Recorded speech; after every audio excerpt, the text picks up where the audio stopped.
Thank you for joining us today. Just a couple of quick housekeeping points for me to go through.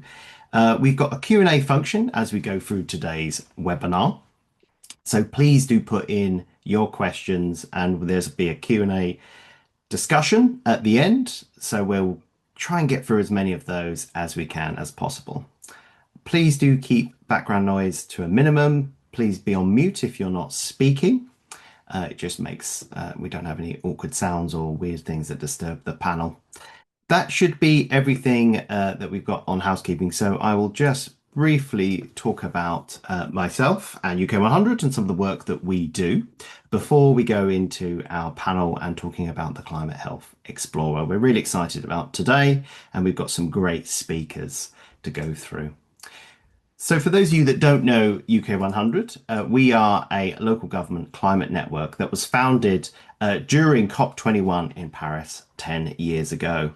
And it was because local leaders wanted to show that they have an important role in tackling climate change. And it was going to be local action that would turn those international strategies into delivery.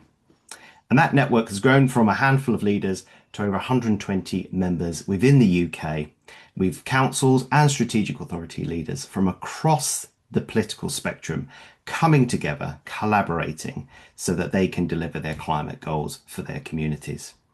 And local government is a really important delivery partner. They can influence up to around 80% of carbon emissions, and they are also some of the most trusted public sector bodies in an area just behind the NHS. So really important role in making net zero happen. And what we've seen over the last decade of local leadership on this topic is real delivery. And the enthusiasm started with a burst of climate emergency declarations and resulting in net zero strategies. And these were all from the ground up. And it was based on political consensus and inclusion of communities in this really important moment. But it's fair to say we've come a long way, but the challenges still remain. And net zero and local climate action has returned to the political spotlight in a negative way.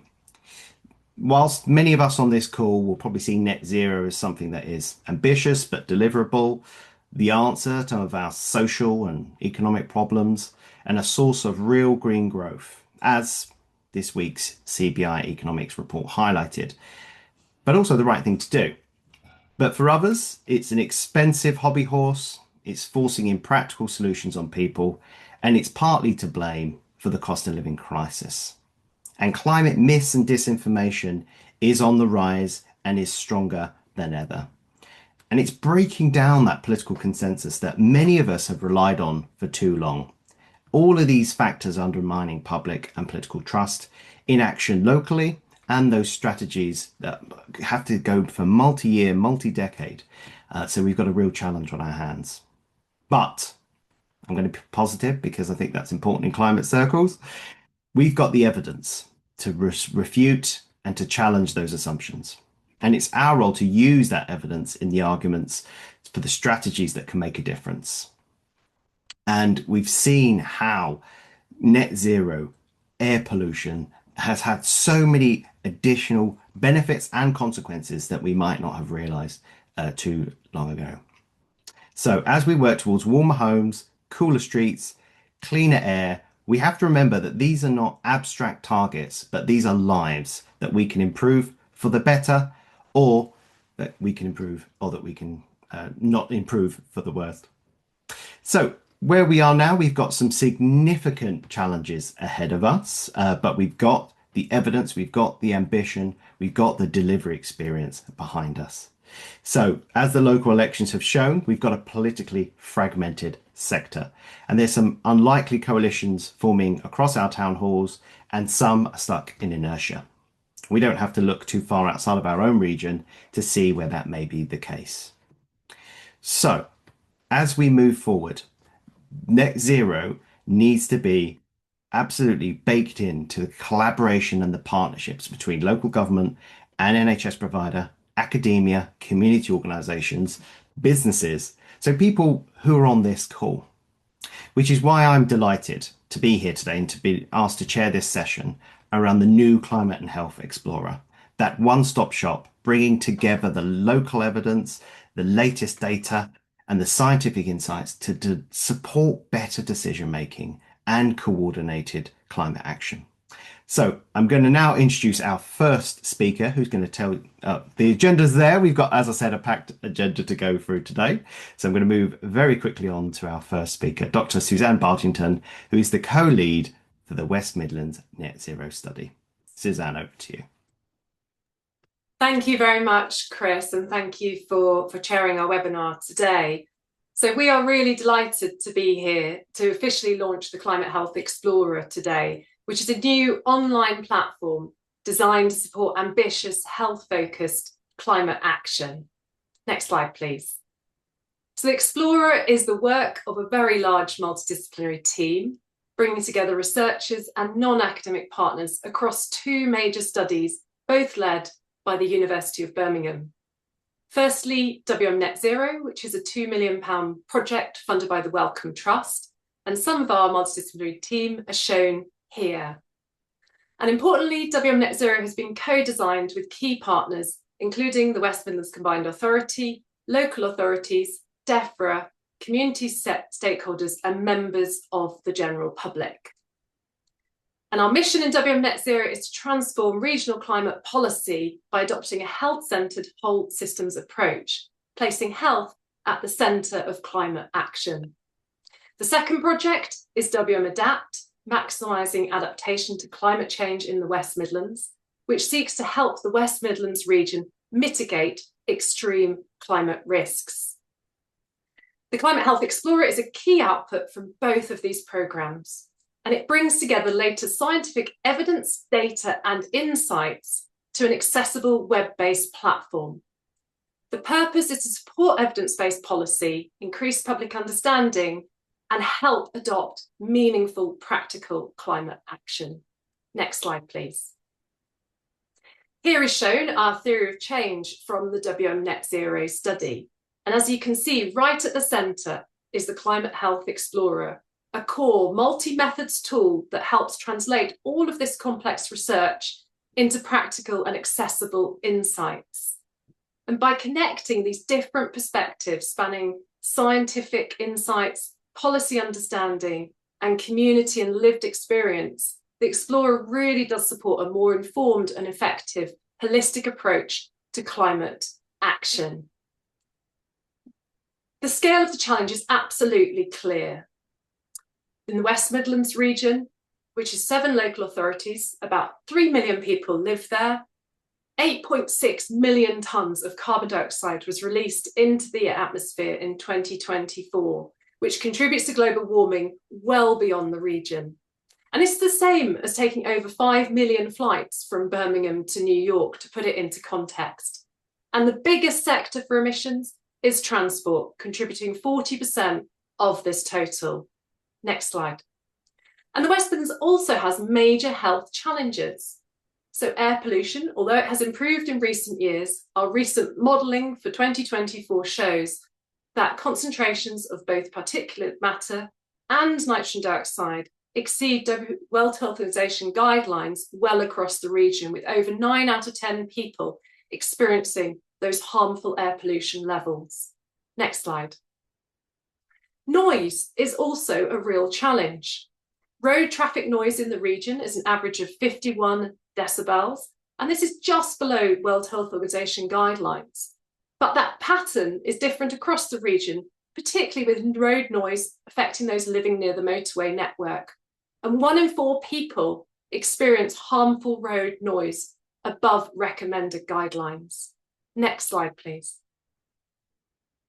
And 1/3 of people do not move enough to meet government physical activity guidelines. And it is our environment that really affects our ability to move around in our daily lives. So it's clear the Explorer is needed to deliver health co-benefits from climate action. And we're really pleased to share this release today. Thank you. Thank you, Suzanne, and for setting out the need for the Explorer so very clearly. This is a major opportunity for ambitious health-centred climate action in the West Midlands, and this tool could really help unlock that. Now going to hand over to Andy Poole, who is the decarbonisation manager for the Transport for West Midlands, which is part of the West Midlands Combined Authority. Over to you, Andy. Thank you, Chris. Um, as Chris has said, I work for Transport for West Midlands. That's part of the Combined Authority. My role is in delivery, but I will try and give you an overview covering policy and the way that we try to deliver co-benefits through everything we do on decarbonisation. Next slide, please. I'm really pleased that we have an inclusive growth policy at the Combined Authority. This, which is sometimes referred to as a donut model, recognised that we need to meet people's needs, but within the limits of the planet. That might seem like an obvious thing to say, but it's something where current levels of pollution exceed what the planet can cope with, and that impacts on health. But we're trying to address decarbonisation not as a standalone topic, but at the same time as addressing really important other policy areas, including health and well-being, including an inclusive economy, and addressing equality as well. Next slide, please. To do that in transport, we have a local transport plan, often referred to as an LTP, which sets out 6 big moves. These might appear like they're separate, but actually they link together because we're looking for behaviour change. We're looking for people to use more sustainable modes, including walking, wheeling, cycling, and scooting. But we know that people can't do that unless we've provided them the facilities to do that. So we need to create, working alongside our local authority partners, accessible and inclusive places. We need to provide a really high quality public transport and shared mobility network. We need to provide a safe, efficient, and reliable network across all modes. And doing those things together can support us with a green transport revolution. Next slide, please. And we've reaffirmed many of the principles that are in the inclusive growth policy as part of our latest climate change 5-year plan. We are looking for a fair and just transition that maximizes a wider social and economic outcomes. And that's why the tool that we'll be talking about today is so valuable. We need a place-based transition because we recognize that the region is not one place, but it has lots of different places within it, and each area has its own specific needs. We need that local influence to develop the right policies that work for people, and we need to address adapting to the climate change that we know will happen, as well as reducing emissions to reduce the extent of climate change. Next slide, please. Suzanne presented some really big numbers in terms of the impact of carbon emissions, but I want to bring that down to a little bit more of a personal scale that people can perhaps relate to a bit more. A ton of carbon dioxide, if it were just there, the image on the bottom right shows that that would fill a sphere that is about 10 meters in diameter, so significantly bigger than a double-decker bus. And in terms of the behavior that results in that, it's around a year of typical private household use of an electric car or 6 months in a petrol car.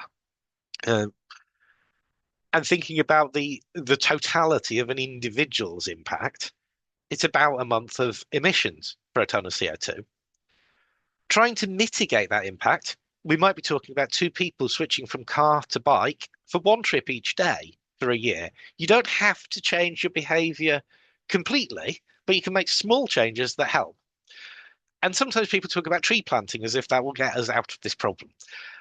It takes 2 typical trees over 60 years to reach maturity to sequester carbon to 1 ton of CO2.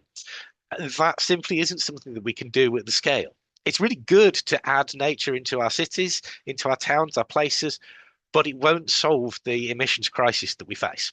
Next slide, please. So we look at a carbon reduction hierarchy, and we're considering this both in terms of how people behave day to day to avoid, to switch and improve, but also in the way that we construct new infrastructure. We're still applying that same hierarchy, although it can also be phrased in the slightly different words on the right. Next slide, please. So in context, the West Midlands is a place where there is significant car use, and yet there is huge inequality in the level of car use and in the impacts that the transport network has.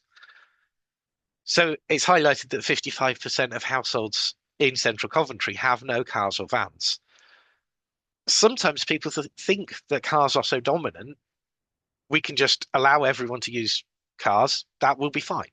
It really won't, because if the car ownership and use levels increase in those places where they're currently lower to the levels we see in higher use areas, we would significantly exacerbate the congestion and pollution issues we see.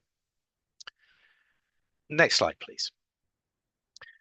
And it's responding to that context that we have a developed program of schemes that fit with the six big moves themes that have been mentioned earlier, but aim to provide benefits across the region. And you'll see that it is a big program. It touches most of the region. I won't go through all the detail of it, but the key point is that it is ambitious because it needs to be, because we've got around 2 million people that live in the region, and people need better connections to the places they need to get to. One thing I'd highlight with including the clean air zone that covers Birmingham city centre is that that's been introduced to address a very specific problem, and it does that well. But the context of Birmingham city centre is different from the rest of the region, because in the city centre, about 59% of trips are already made by non-car modes. But across the other centres forming the West Midlands, the balance is the other way round, with an average of 59% of trips made by car.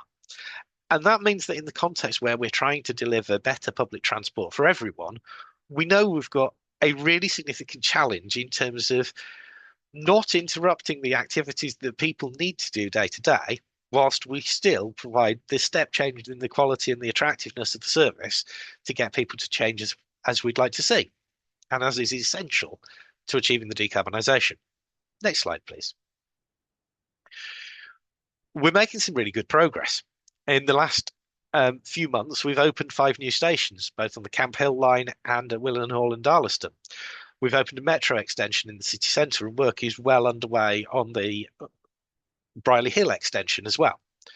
We've got a programme to install electric vehicle chargers that is progressing towards implementation. And we've rolled out, our bus operator partners have rolled out significant numbers of electric buses, with Coventry being a UK leader in the electric bus city. And Chris touched on political change.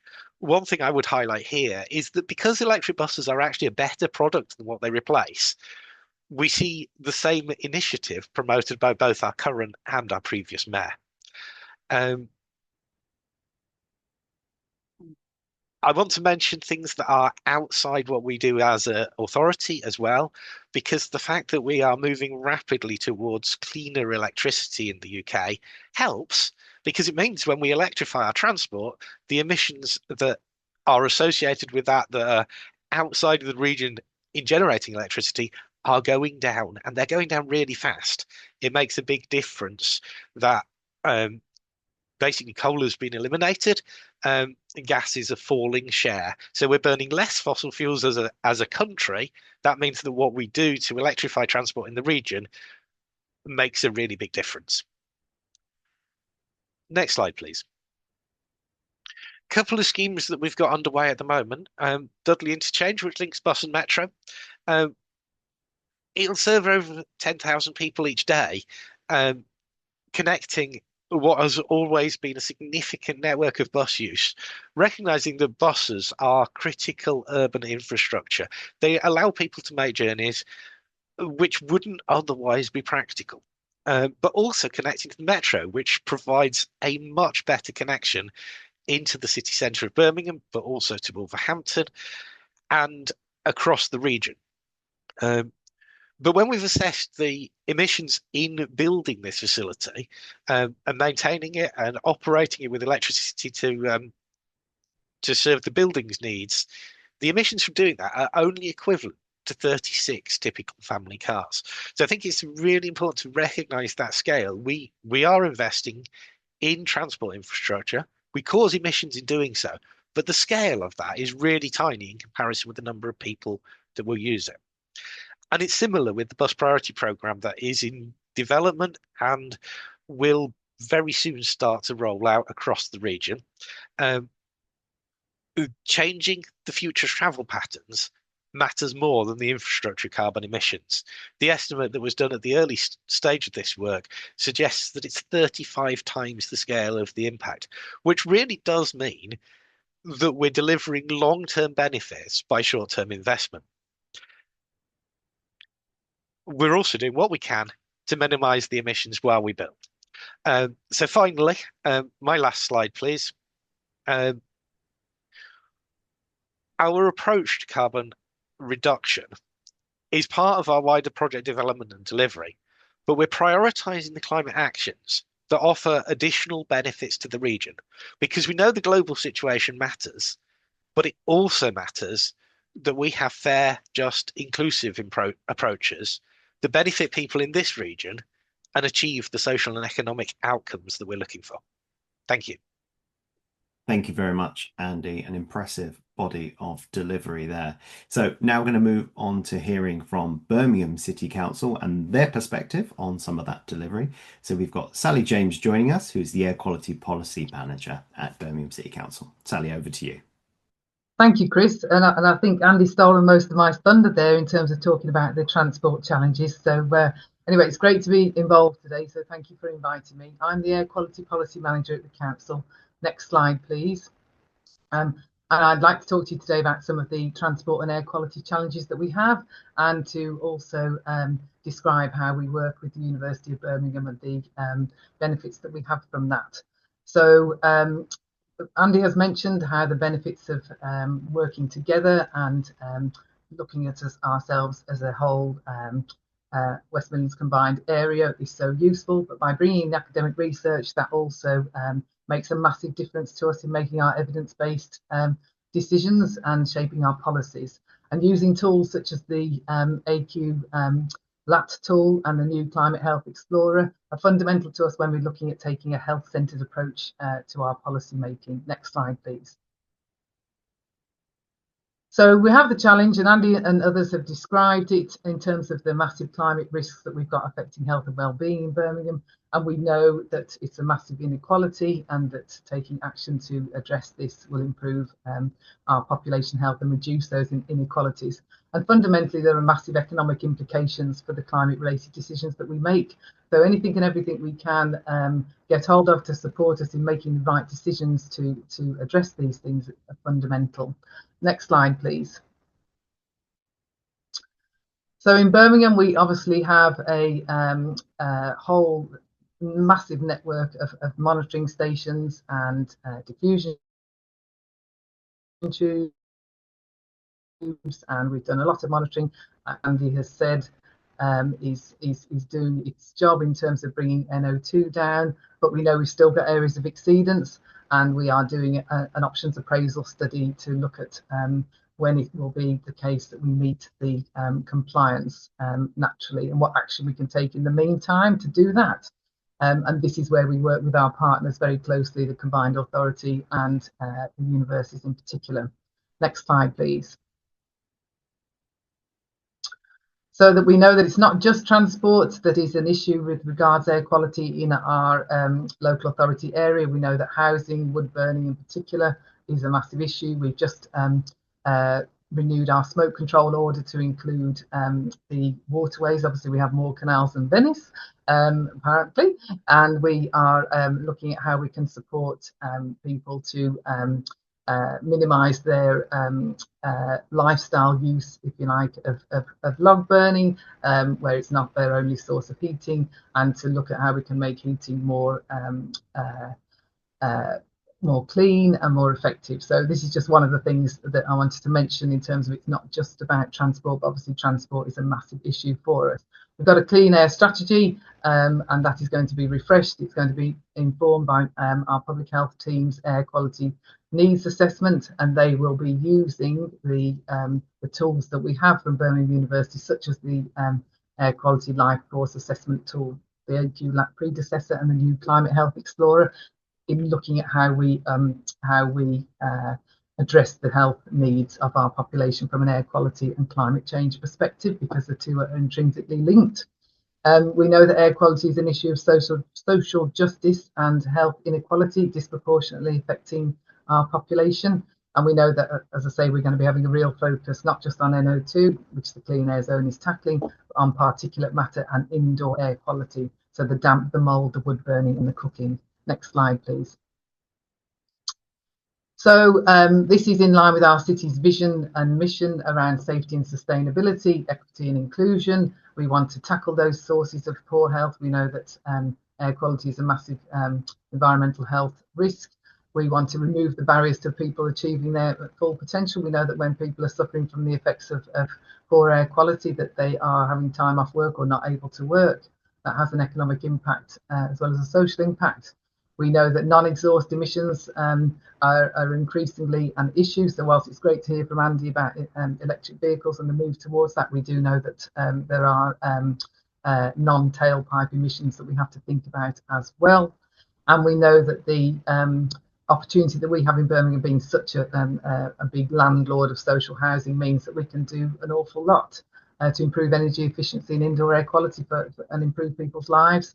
And so there are those co-benefits of addressing air quality and net zero at the same time. So we work closely with our net zero team, some of whom are on the call today. Next slide, please.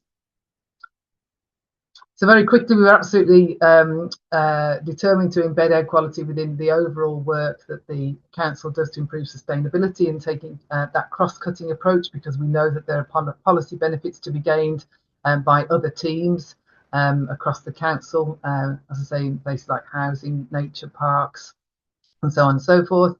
We know that we need to be increasing people's awareness and engagement with air quality and with climate change.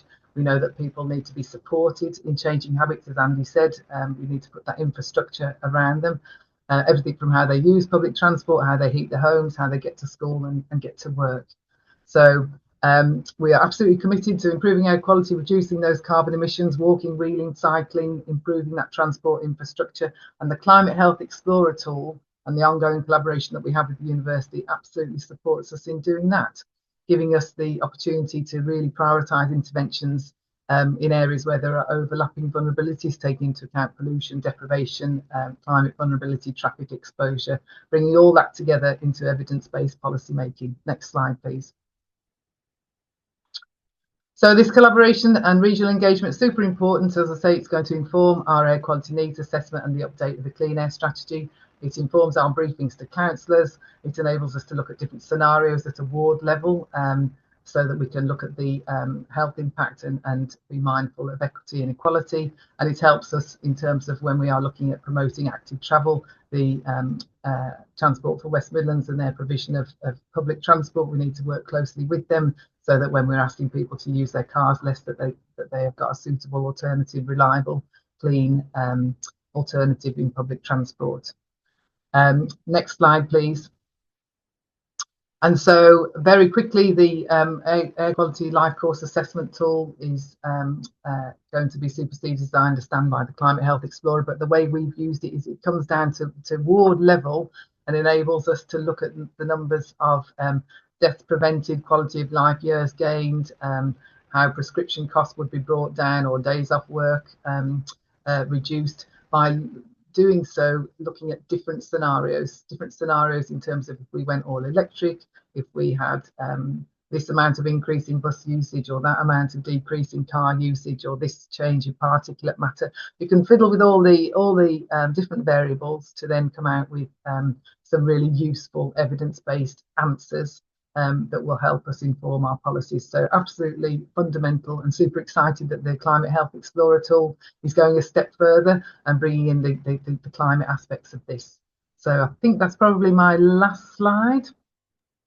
Is there one more slide just saying thank you? So yes, thank you so much for the opportunity to talk, and we do really appreciate in Birmingham the partnerships that we have. So thank you. Thank you very much, Sally. Some really interesting data there and approaches. So keep those questions coming in. We've had a couple trickle in already, but we're covering a lot of ground. So if something springs to mind, put it down straight away.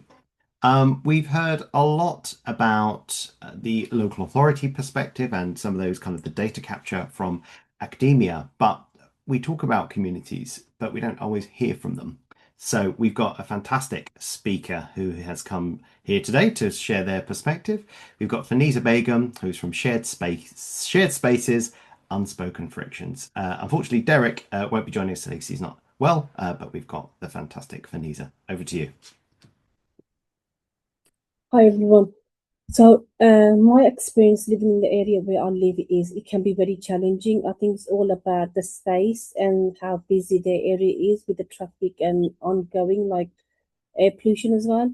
And what I find is where there is more green space around, the breathing is better. Like I do sometimes struggle with the breathing when there's a lot of traffic and air pollution that really affects. And usually when we do our walks, when I'm walking around, that can also be a challenge. And I notice that when I'm walking in certain areas where there's more open green space and less cars driving around, and I find my breathing is better.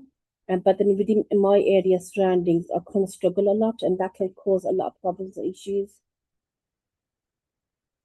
And for a lot of people, that can be a lot of struggle.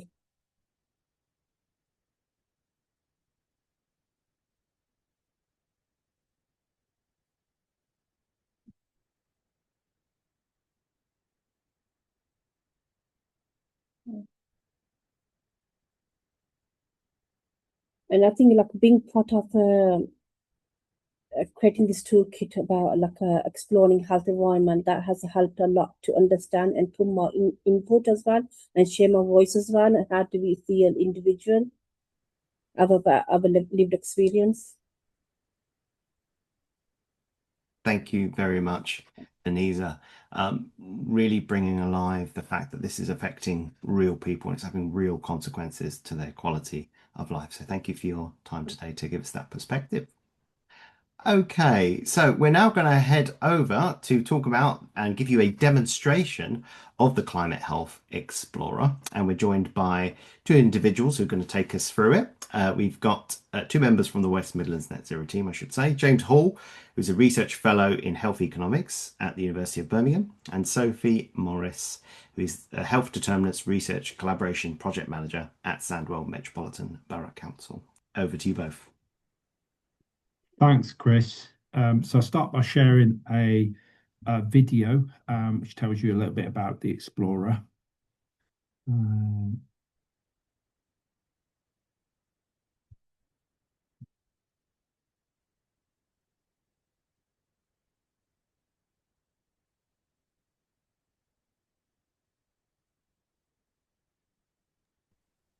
Understanding how actions to address climate change will affect our health is critical for effective policy actions. The Climate Health Explorer helps turn complex evidence and data into actionable insights for the West Midlands. The interactive dashboard brings together environmental and health data in one place, allowing you to explore what the future may look like. The dashboard allows you to compare risks, identify vulnerable groups, and compare possible futures. First, use the four buttons on the top left to select what you are most interested in. Environmental risk factors, things like dirty air, noise, and not moving enough.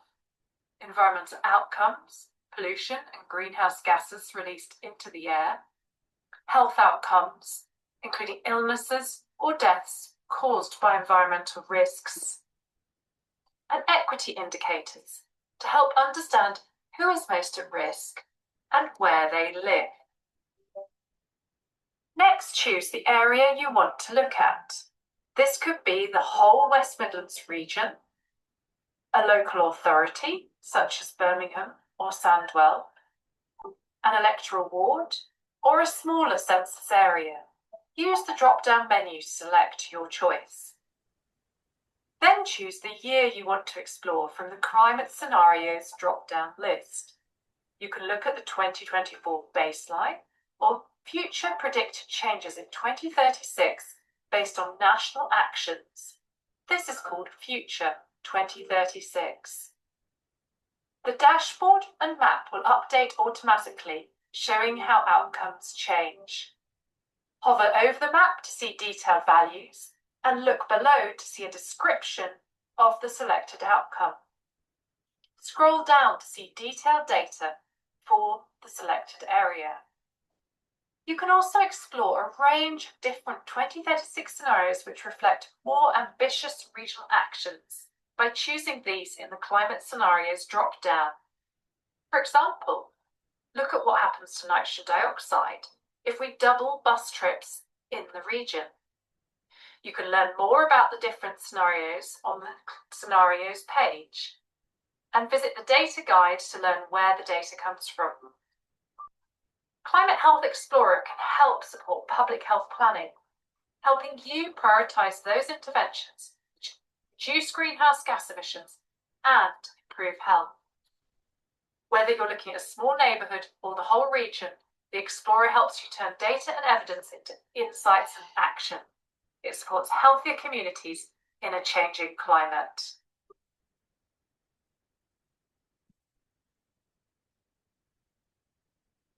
Great.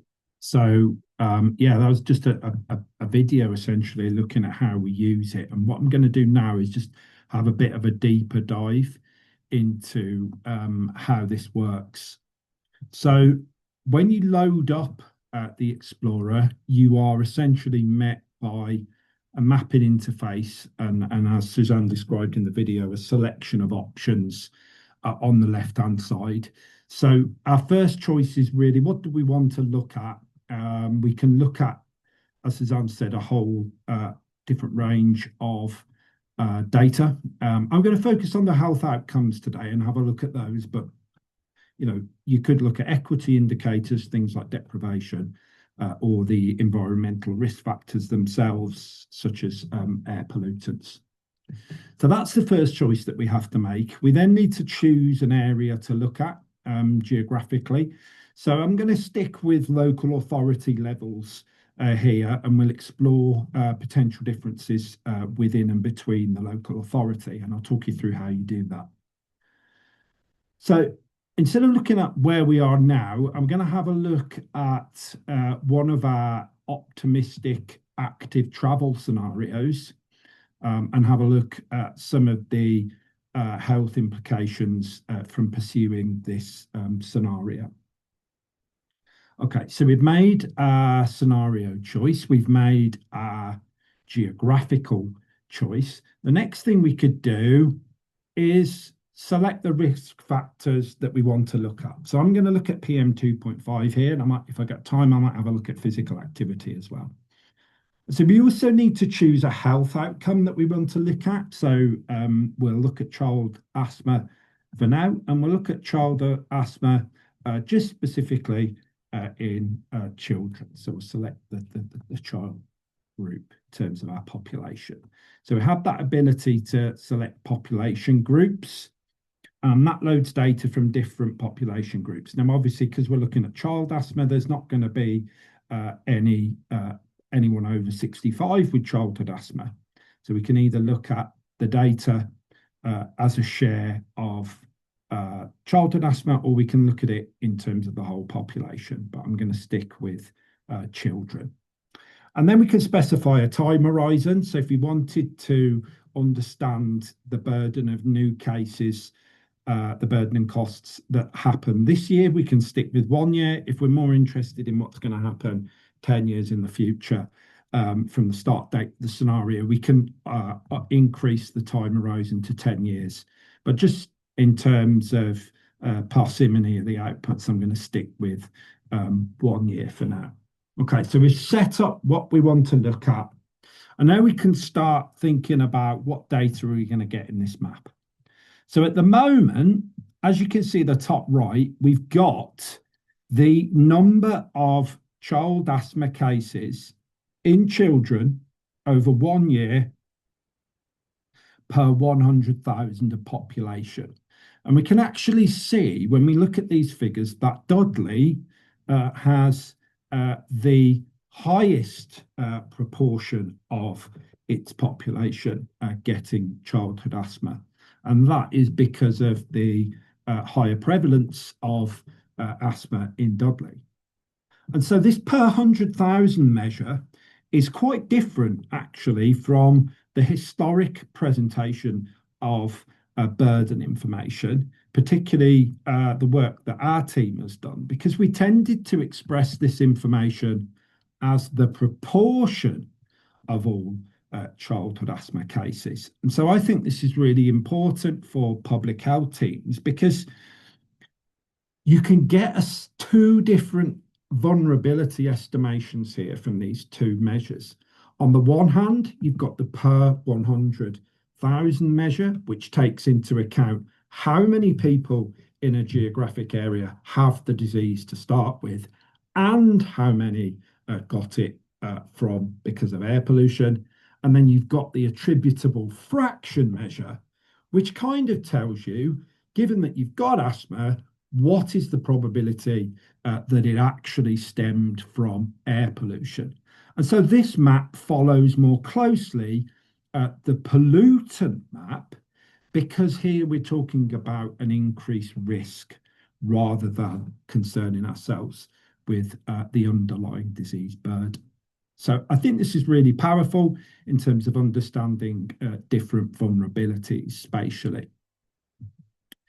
So if, for example, we want to look at what is going on in Sandwell, we can click on the local authority Sandwell, and you'll see that the map changes.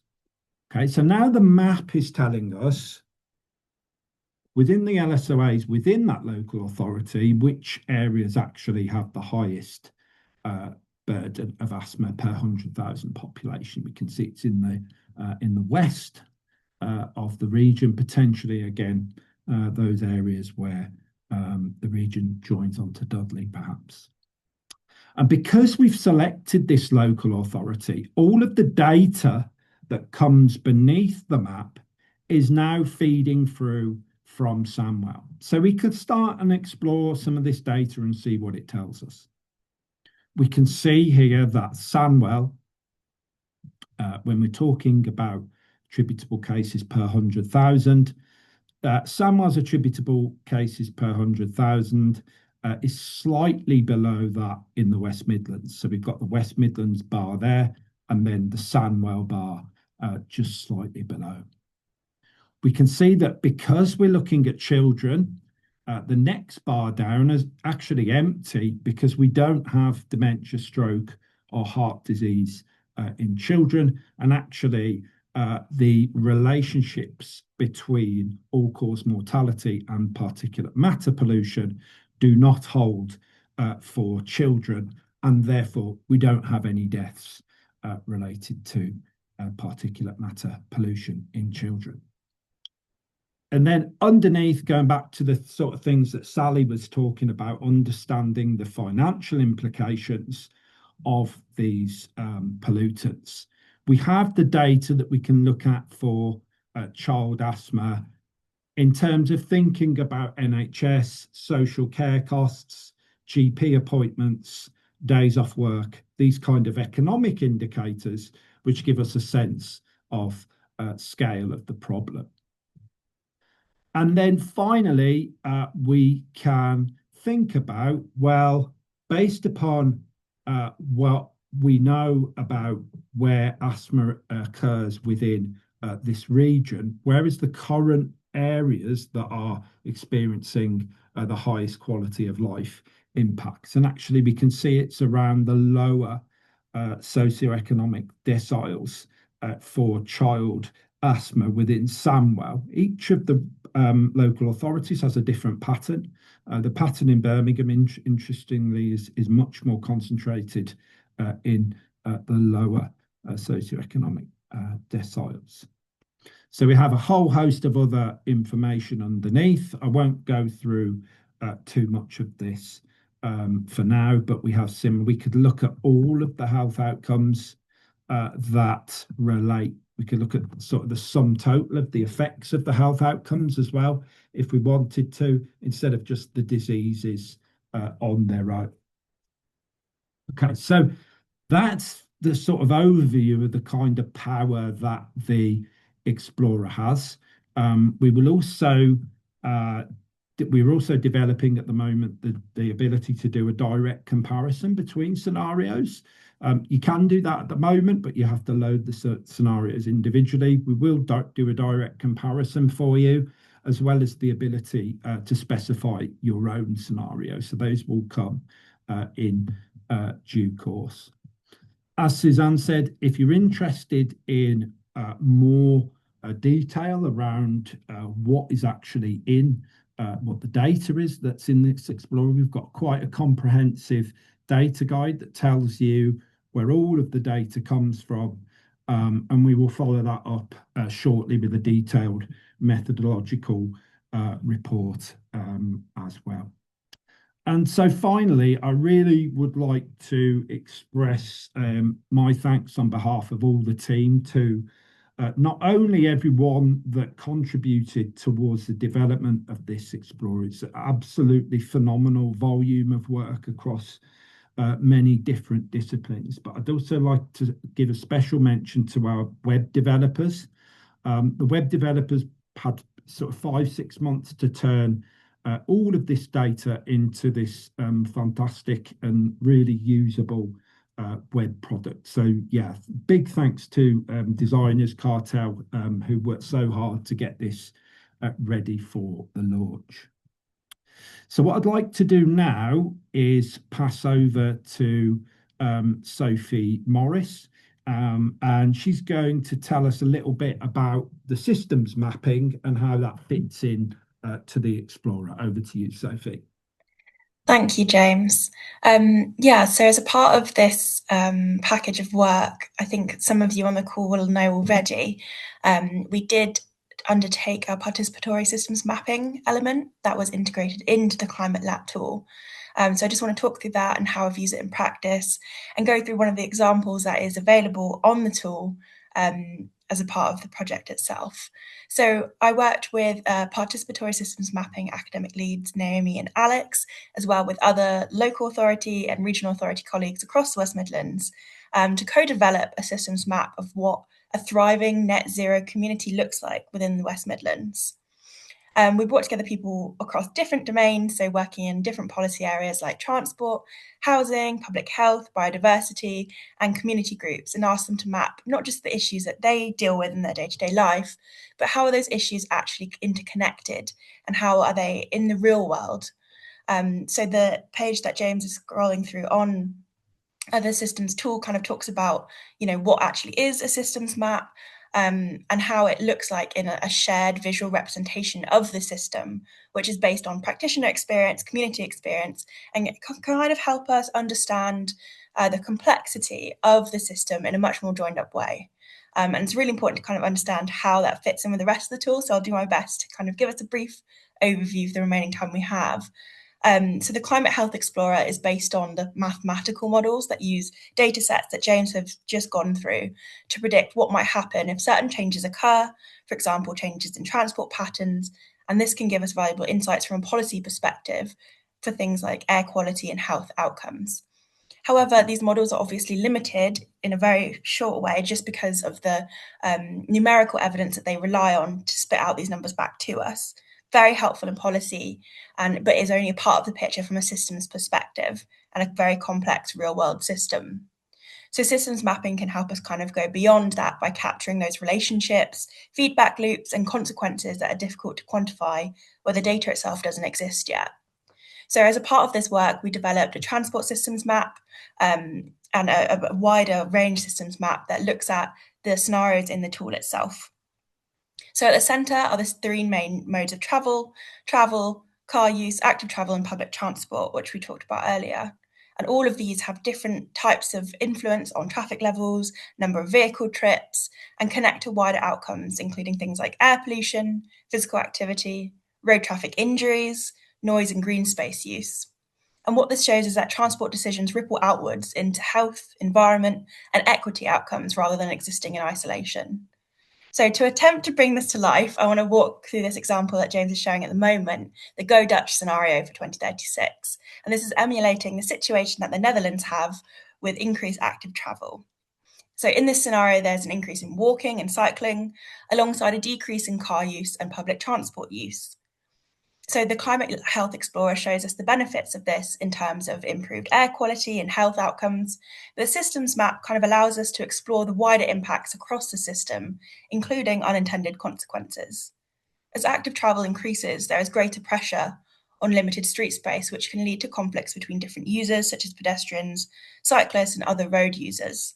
I'm sure many people have been stuck behind a bicycle in a car before, and that can cause friction, whereas obviously we would prefer more people to be on bikes in the first place. There is unfortunately potential increase in road traffic injuries as more people are using roads in different ways. At the same time, there is a reinforcing dynamic where increasing active travel and decreasing car use creates more justification for investing in new active travel, and decreasing car use creates more justification in increasing in active travel infrastructure itself, which then further supports more active travel use. So it's a bit of a feedback loop there. However, expanding infrastructure creates competition over how that space is used. Our roads in the UK are very narrow, and if you try to add bike lanes or things like that to all of them, there will be conflict in that regard. And it also puts pressure under urban trees and street trees and green spaces as well. So it's trying to encompass how we can kind of visualize those challenges, but also benefits in the system that we're existing in the UK.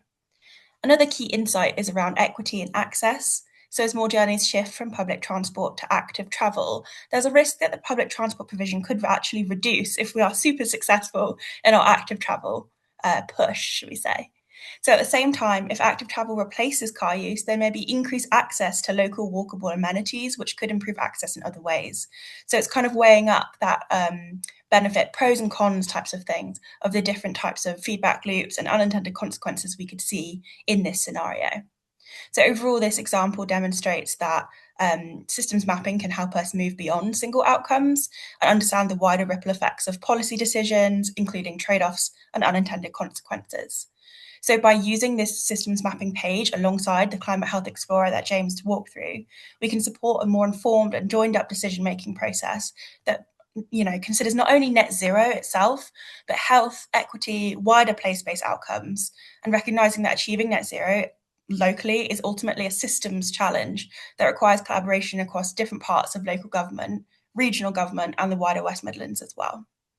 So thank you very much to the team that helped support this systems mapping element of the project, and there's a full paper available there if you are interested in learning more. Yeah, thank you all.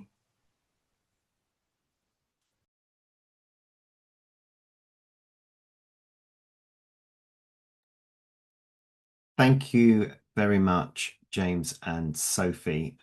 A really exciting tool for us to use, and I think multifaceted, bringing all that data in one place and overlaying it on the map and those scenarios, I think really exciting for our members, and I'm sure many people on this call who can think of fantastic uses for it. Okay, we're now going to move into the Q&A, and they've been coming in thick and fast, so I'm going to welcome back my panel of wonderful speakers who will be here to answer your questions. So we've got Andy Paul, Sally James, James Hall, and Sophie Morris. So let's look at the first question. So if I can bring the panel back. And then I'm going to go through questions that you have submitted. So if I could ask the panelists just to put their hands up so that I'm not firing a question at you that you don't want to answer, although that might be fun.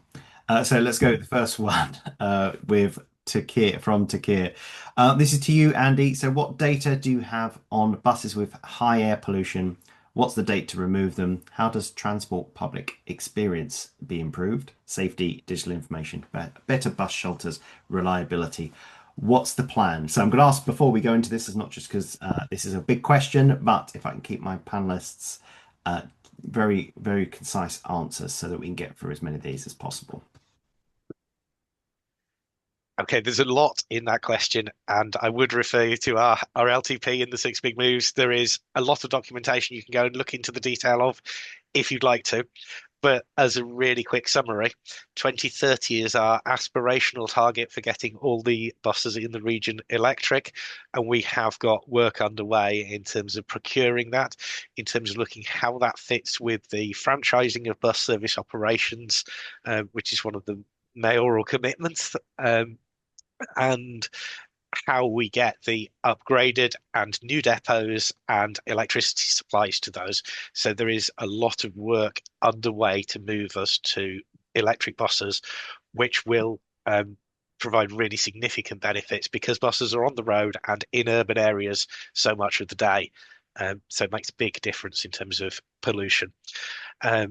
As part of the bus priority program that I mentioned, we're upgrading stops, providing new shelters, improving the access to the stop so that you can get twin door buses so people can board and alight faster. That helps bus reliability, as does the introduction of bus lanes and other measures to manage parking and loading activity and the movement of traffic to speed up buses.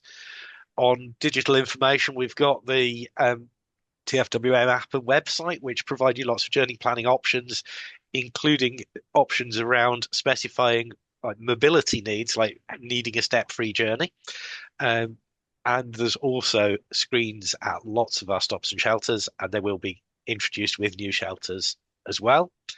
And on journey safety, we have a team of travel safe officers, and that team has been doing really good work to look at how they target their presence on the network and the way in which they work to really make the most of those people who are out trying to keep the network safe for everyone to use. Okay, thank you, Andy. I'm going to go to the next question. Has there been any analysis on the health benefits of reduced road traffic collisions if there was a greater shift to active travel? Does anyone would like to? Yeah, I can probably say that, Chris. So initially we had planned to include road traffic collisions in the Explorer. We haven't so far. Doesn't mean it won't come in at a later date. I am aware that there are quite, I think it's about 1,000 injuries and deaths per year across the authority. So it would be good to have that in there. Whether it would reduce from active travel, I can't be certain, because obviously if you had more cyclists on the road, there might be more cycle collisions and cyclists getting hit by cars. So we'd have to do the analysis, but the answer is not yet, but we could certainly consider it in the future. Thank you, James. Okay, going to move on to Hugo's question. Did the team consider including extreme heat within the Climate Health Explorer tool? Probably another one for me. Yes, we are doing that work at the moment. So Zongbo, I think, will say a little bit more about what's to come, but there is an update to this tool due at some point in the autumn, and it will hopefully by then include extreme heat. Yeah, so we're definitely looking into that. Okay. A question from Stephen. Can you compare ward level data to city, regional and national averages? Yeah, probably for you again, James. Yeah, so you definitely can compare ward level data to the regional average. So if you click on a ward, it will give you the whatever you're looking at. It will give you the ward level reading and also the regional. You could do city indirectly, but you could do it versus district. You'd have to click on the ward and look at the district local authority average and the West Midlands average, but we don't have national in there at the moment. Great. Okay, next question from Joe Peacock. And I think this could probably open up to the rest of the panels as well. Yeah. On their perspective. For elected councillors, how can this tool help us communicate the effectiveness and benefits of different policy changes to residents in language that they can understand? Who wants to go first? Shall I jump in there, Chris? Yeah, thanks, Ali. Thank you. So and this is absolutely crucial. The person who made that comment is absolutely spot on in terms of if people don't understand what it is that we're trying to raise as an issue, then why should they care? Why should they change their behaviour? Why should they change their habits? So we absolutely need to make sure that anything we try to convey in our messaging is conveyed in such a way that people it's meaningful to them at a local level. A bit like when Andy did his example of the picture of the bubble next to the bus. Yeah, that really makes you understand what a ton of carbon or whatever that model was. It really brings it home when you put it in words like that. When you compare it to the number of trees. I walk around and I look at the signs as we go through, as I walk past Aston University, for instance, and there's a nice big sign, an LED sign that says about how many tons of carbon they've saved this year, which is fantastic. It would be even better if there was something that said, and this is the equivalent of taking 10,000 cars off the M6. Or, it's things like that that I think are actually really useful for getting the messaging across to people so that they can understand and then take informed actions, and then that equally applies to policymakers as well as to the public that we serve. Thank you, Sally. I'm going to open it up to anyone else on the panel that wants to come in on that. Yeah, Chris, I'm happy to comment on that one as well. I think it's a really valuable question, like Sally said. And for elected members, I think that, you guys are the experts in what your community is telling you is a priority to them.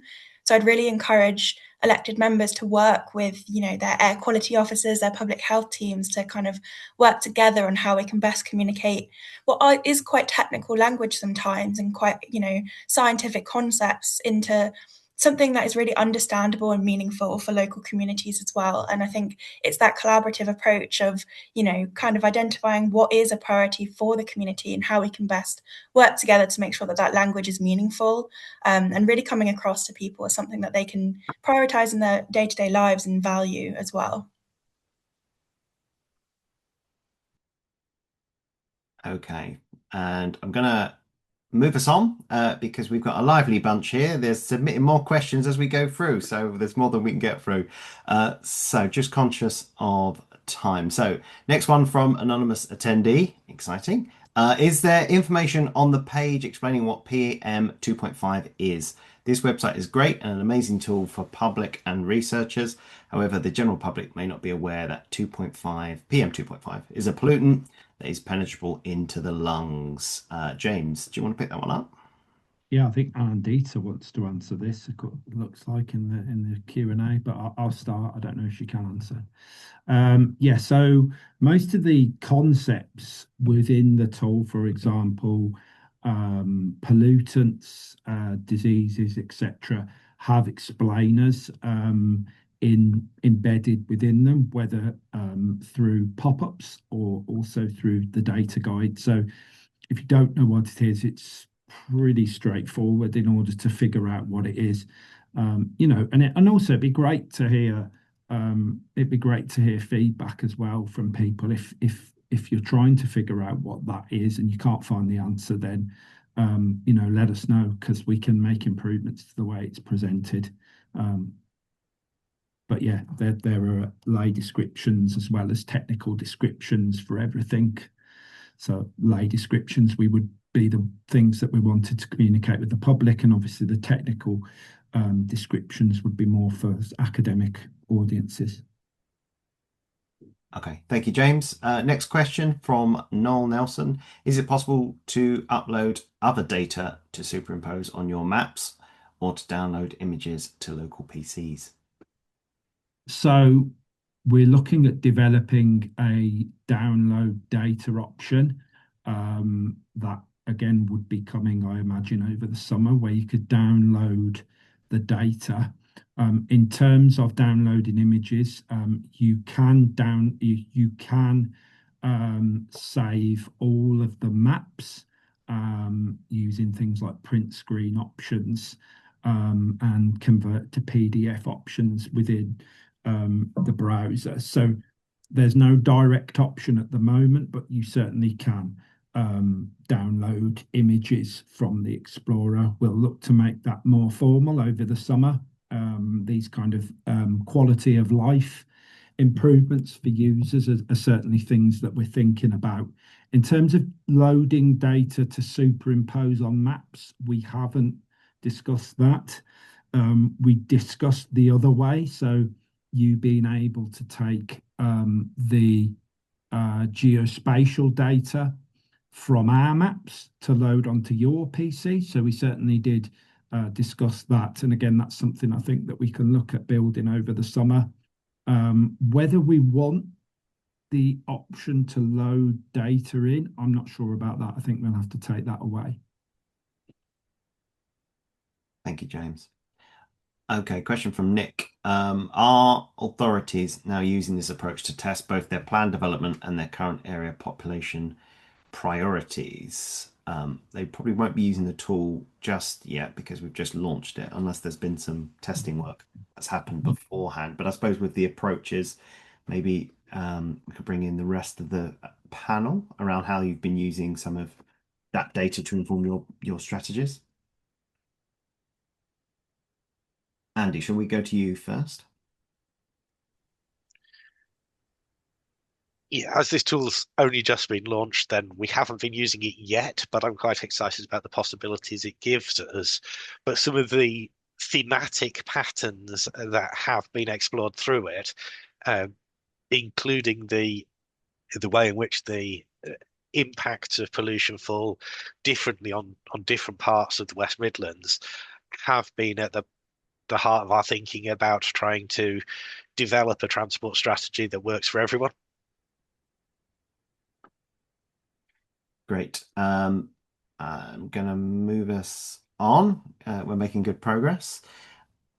Good question from Harsh. Could the Climate Health Explorer be given to in presentations to local authority health boards and NHS partners?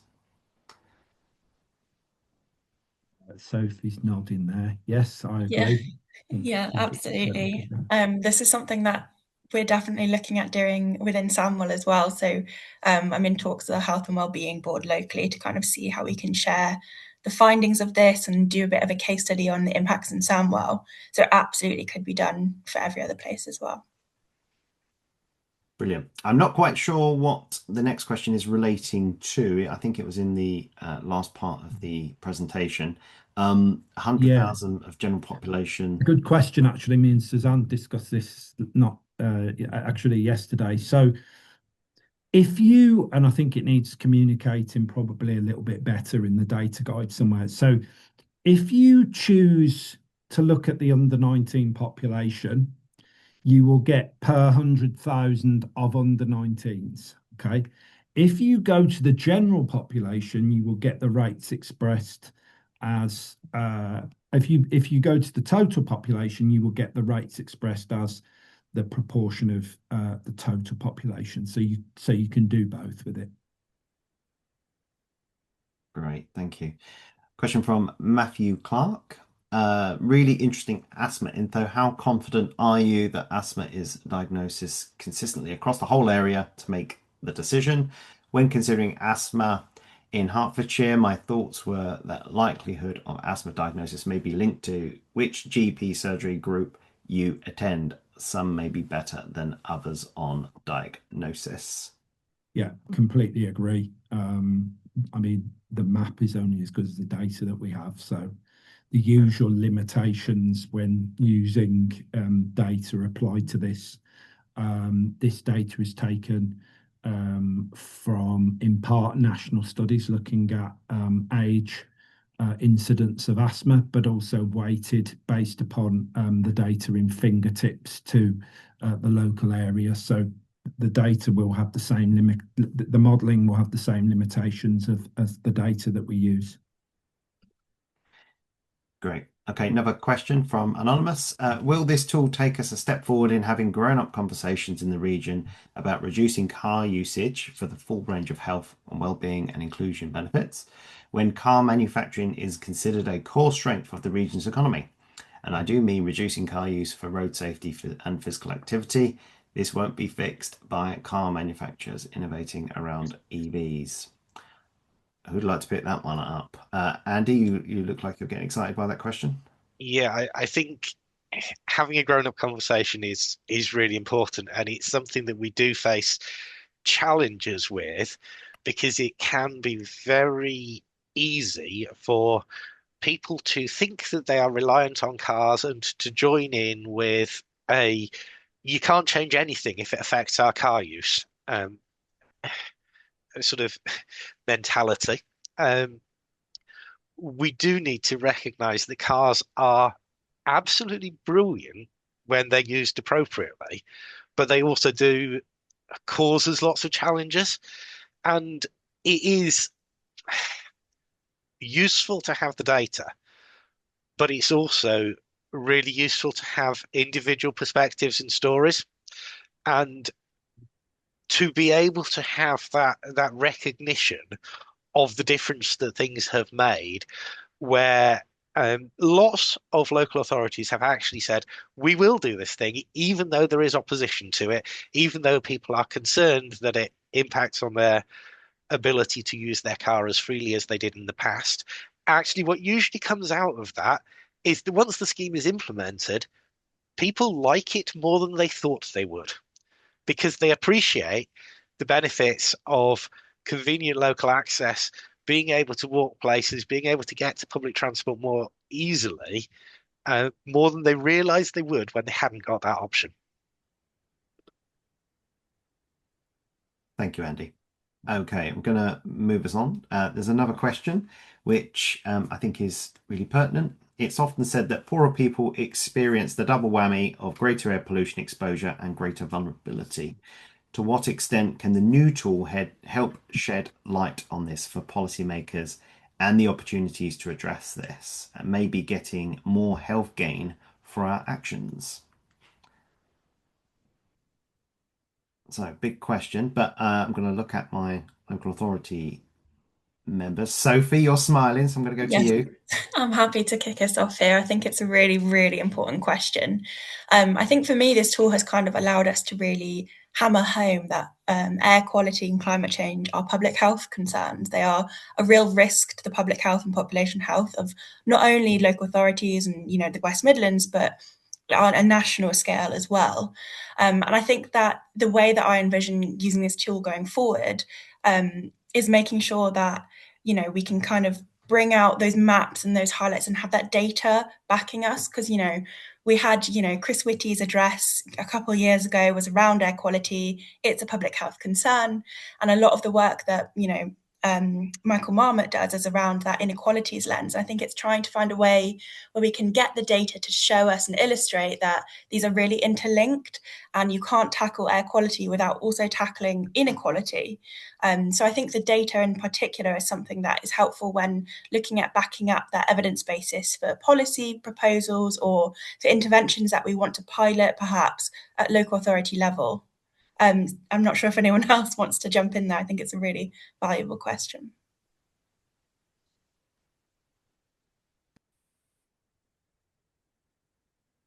Okay, I've got one last, we've probably got time for one last question. I'm going to ask this to the whole panel, but if you could give me a 20-second response, that would be great for our timings. If there was one way you'd like local authorities to use the Explorer and systems mapping, what would it be? So I'm going to go with you first, James, then Andy, then Sally, then Sophie. I mean, I guess just use it in an integrated way. So take the benefits of potential scenarios and the quantitative angle, and then have a look at the systems maps to try and think about any of the qualitative information that we've got, the nuance around those numbers.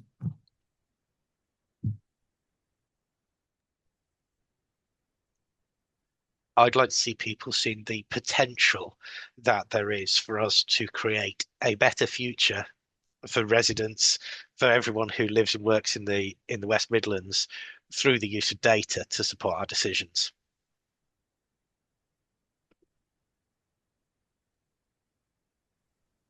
Thank you. I'd absolutely urge people to use it in terms of when they're looking at when they're looking at prioritising interventions where there are overlapping vulnerabilities, so that we don't just look at things in isolation. So for me, that tool is a really good way of bringing everything together. Yeah, I would echo what all of the other panelists have said as well, and kind of emphasise that holistic nature of the issues that we are dealing with in the West Midlands, and that this offers that evidence to kind of support those policy and intervention measures that we would like to take at a local authority level, to kind of bring people with us on that journey as well. I think this tool is really valuable for that, and that holistic perspective that the systems mapping really offers us. Okay, so we've come to time on the panel discussion. Really interesting responses and questions from all of you. Thank you for submitting so many. Sorry we couldn't get through all of them, but a big thank you to the panel, Andy, Sally, James, and Sophie for your perspectives on that. So we've heard their views. What about yours? So we're going to launch a poll with a few questions around, and it will just pop up on your screen. So if you could just fill that out. So it's 3 questions. You just need to tick your answers as you go through, and I'll just sit here quietly for a minute just for you to fill that out.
Okay, right, hopefully you have input into that, and here we go. Here's the results.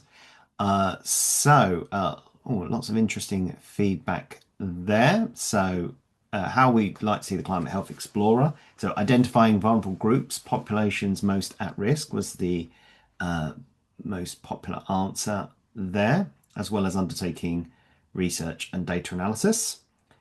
Which data sets would be most useful? So overwhelmingly air pollution and health outcomes. And the third question, which wider health determinants would be of interest to you to adding to the Climate Health Explorer?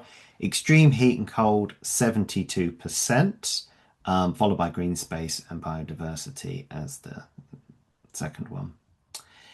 And we've got some wonderful comments that you've also fed back. So thank you for filling that out. Really useful insights for the team to take forward as we develop this tool. We're really keen that people take this and use it, and we'll be open to your feedback on that. So some really good insights there already. Okay, and finally, I'm just going to hand over to Professor Zongbo Shi, who is the West Midlands Net Zero lead and Professor of Atmospheric Biogeochemistry at the University of Birmingham. Zongbo. Thank you, Chris. Next slide, please. As you will see, this tool is developed through major efforts by the project team and our stakeholders, involving both WM Net Zero and our sister projects. This is particularly led by Suzanne and James. So throughout this process, we have learned a lot already, but what we want to show here today is some early findings about the win-win solutions for climate and health. Firstly, cutting carbon emissions, we can see a big gains from the national climate actions themselves by 2036. So from the left side, you will see that the road transport will be reduced from 40% in 2024 to only 28%. And you can see on the right side from the big 2024 baseline to 2036 future, a big decrease as well. However, we can also see that if we want to reach net zero in the transport sector, there is still a long way to go. And if we want to meet our net zero target in 2024 for the West Midlands region. So if we look at the data, you will see that the one that has the biggest benefit is to electrify the whole fleet, including the buses and the heavy vehicles. However, if we want to look at the health benefit, next slide, please, we'll see that the cycling equivalent to Netherlands and more walking is the best option. So we will see the biggest benefit. If everyone is physically active and we have more walking, more weaning, we can cut nearly 500,000 tons of carbon dioxide, save 3,500 lives, and save 3.4 million cost to the National Health Service and social care. Next slide, please. So if we want to deliver the best outcomes in terms of both climate and health, we need to shift our journeys from private cars to walking, cycling, and public transport. We need to avoid by reducing the lead of car trips or reduced number and length of the trips. We need to improve by reducing emissions for remaining vehicle use, for example, electrifying the heavy vehicles. To deliver the best health outcomes and reduce carbon emissions, we need to walk and cycle more, drive less, and electrify the rest. Next, please. What we showed here today is only the beginning. We will go further by looking at the housing sector. In the red to the left side, you will see we have looked at the transport sector, we will look at housing sector. We will also add extreme heat and cold, flood, and indoor air quality as part of the sister projects. So very soon, our Climate Health Explorer will be able to evaluate both adaptation and mitigation. Currently, the Explorer is designed for the West Midlands only. However, we are always interested in scaling up to other regions. Next slide, please. Our Explorer can be used for a variety of policy assessment, from climate mitigation adaptation actions to clean air policies, to infrastructure projects, and from a regional to very local level, even street level. Please do not hesitate to get in touch for a case study where we can work together to apply the Explorer for your need. Thank you for your attention. Chris. Thank you very much, Songbo. And it just leaves me to close this webinar. Thank you to all of our excellent speakers and everyone online for being here. We had over 160 people at one point and numerous, around 30 questions that came in at different points. So really engaging webinar, really engaging discussion. We covered a lot of ground. We are going to share the slides at the end for those who request them, or I think they're going to be emailed out. So please do get in touch with us. Please use this tool. It's been a fantastic a project done by Birmingham University and West Midlands Net Zero with a range of different partners who have been there. So it's something that can be really transform lives in our region. So please do use it, please do integrate it, and please do give us feedback so that we can make the tool even better. Thank you to all of the people who are working behind the scenes in this webinar to make sure that things are running all smoothly. They've done a fantastic job. This recording is going to be made available on the West Midlands Net Zero website. So on behalf of all of the West Midlands Net Zero team, a big thank you, and we hope you look forward to using the Climate Health Explorer.